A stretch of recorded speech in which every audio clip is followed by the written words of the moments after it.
Coming up on Monday, June 26th, Toronto voters will be choosing a new mayor, and the field is beginning to take shape. We're joined live this morning now by former Deputy Mayor and longtime City Councillor Ana Bailao, who's here today with some big news of her own. Welcome, Ana. So you announced this morning that you're taking a run at the top job for next mayor of Toronto. Why now? You know, I love the city. I'm very thankful that my parents brought our family here and that I can still call it home to this day.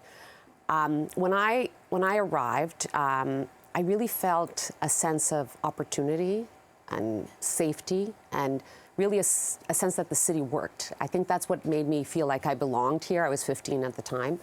And that's not what I heard as I was talking to many people these last few weeks. People feel like services are not working for us. And I remember, for example, you know, we've been talking a lot about the TTC. I remembered I had a part-time job after school every day, and I would come home at 9:30, 10 o'clock with my mom.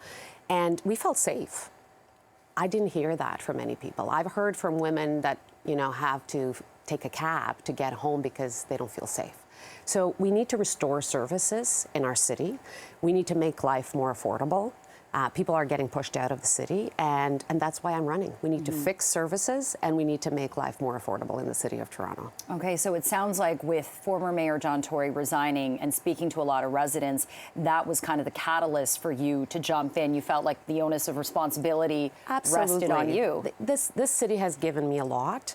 I believe that we need somebody that has experience, leadership, pragmatism, you know, a can-do attitude, and doesn't take no for an answer. That's the kind of person I am, that has a plan to fix the services and to make life more affordable. I want to make sure that every 15-year-old in our city, doesn't matter when they get here or where they come from, that they feel the sense of safety and that the city is working for them.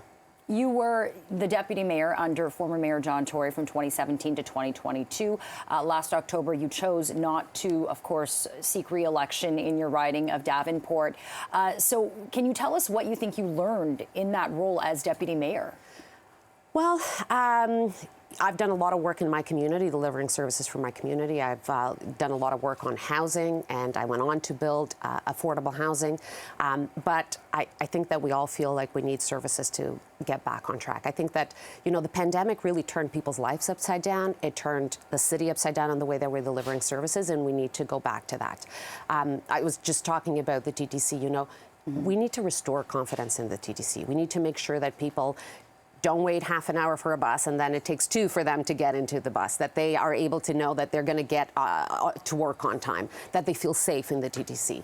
And for that, you know, you need to restore confidence and reliability in city services. And so I have that experience at City Hall. I have the plan. I think it is really important, as you probably heard, you know, in other articles, for me, it's really important to get a fair plan for Toronto, making sure that the Gardner and the DVP, that are highways that only Torontonians pay for their maintenance, that the province takes back that responsibility. You know, these were highways that were provincial highways up to the 90s. They were downloaded to Toronto. And unlike any city around us, we're the only taxpayers that are paying for the maintenance of these highways that are used by everybody in the region. So what I'm saying is, let's make sure we take that money and we invest in services for Torontonians. You know, people expect governments to work together to provide better lives for people. They don't care about, you know, these responsibilities, they want better services. If there was one thing that really came through the pandemic, is how governments can come together in times of crisis to work for the people.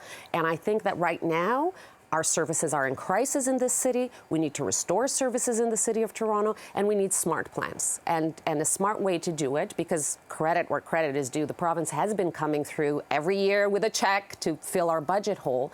Well, some of that budget is created by the decrease that we had in ridership in the TTC. Well, you're not going to get ridership up if it's not safe. If people don't know, feel safe, right? Don't feel safe, or they don't know that they're going to get to work on time. If people think that they might lose an hour of wages because, you know, their buses don't come on time. They're not going to use that service. So in order to increase the ridership, in order to get rid of that pressure, you need to fix the services, fix the budget. So I think it's what people want. It's better services, more affordable city, and a leader that is going to deliver on that. That has the leadership, that has the can-do attitude, that has the plan to deliver on that. And so we know that you would like to restore, you know, some of the services to the TTC as one of your priorities. Another thing is to get the provincial government to cover the cost of the Gardiner Expressway and the Don Valley Parkway. Mayor Tory had some trouble getting the province to fund certain things with respect to the Gardiner. What makes you think that you can get the province to foot that bill?